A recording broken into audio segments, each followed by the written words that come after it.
So, did you ever want to add a little drawing tool to one of your Godot games?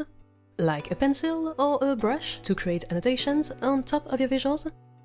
Because a little while ago I published a tutorial on how to make a basic annotation system with lines, circles and rectangles, but adding a freehand pencil tool to it is actually quite quick and easy to do. This kind of tool can be useful in detective games or in puzzle games, for example, like the puzzle game about ciphers I'm currently developing, Locktail. So far, my players have really enjoyed being able to write down their thoughts easily inside the game, like an instantly accessible notepad. And having a free brush makes it possible to write letters, which is quite interesting in this game about encrypted messages. Oh, and by the way, remember that if you want to help support the project by adding it to your wishlist, or you want to try out the free demo, you can have a look at the Steam page over here. But okay, so in this tutorial I'm going to assume that we've already got our first annotation system from before. Feel free to have a look at the previous tutorial if you want to see how to implement that. And so now we just want to add a freehand pencil tool to it.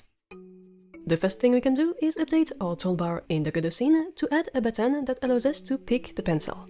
We'll duplicate our eraser pick button, rename it, and in its signals panel, we'll make sure that its pressed signal calls our pick tool callback function on the annotations node script with the pencil input string parameter bound to it.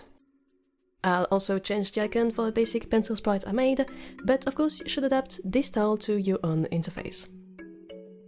Alright, now all we have to do is open up our annotations script, the one we made in our first version of the annotation system, and that, for now, looks like this.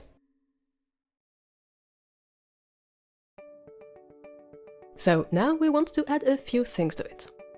First off, at the very top, we'll add the new pencil value to our tool enumeration, so the enum that lists all possible annotation tools in our system. Then below, we'll modify our data dictionary so that in addition to storing the drawn lines, circles and rectangles, we also keep track of our pencil strokes. Then in the input hook, we'll complete our match statements to check for our new pencil case. So basically, when we press our left mouse button and start a new annotation, if our current active tool is the pencil, then we'll initialize our new annotation element as an empty array and we'll add it to the list of strokes.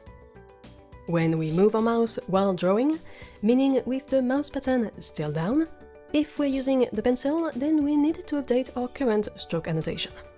The idea here will be the following. To properly record our free mouse movements, we'll create a list of points that, if joined by little lines, altogether re-approximate our entire stroke. But to avoid having too much useless data, we'll make sure that we only mark an intermediate point if it's far enough from the previous one. And so here, marking a point means adding it to our current stroke annotation by keeping track of the current mouse position and the current active color. With all of this data stored in the input hook, it's pretty easy to draw the strokes in our draw method. In short, for each stroke in our data list, we'll iterate through all the points we recorded and draw little segments between them. Note that we could technically extract the vector2 inside each element of our current annotation points list and use the draw polyline built-in, but here I wanted to keep it simple and readable for the tutorial, so I went for a simple for loop. Finally, remember that in the previous tutorial, we implemented a basic eraser, so now we need to make sure that it works for our new pencil tool as well. For that, we'll update our erase function and add in the pencil case. So basically, if our mouse is currently close enough to any of the little segments joining our annotations points, then we'll filter this stroke out of the data list, else we'll keep it. And well, that's it.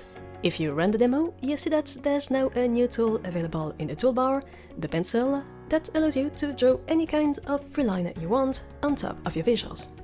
You can make little squiggles, or more serious markings, or even draw letters with your mouse.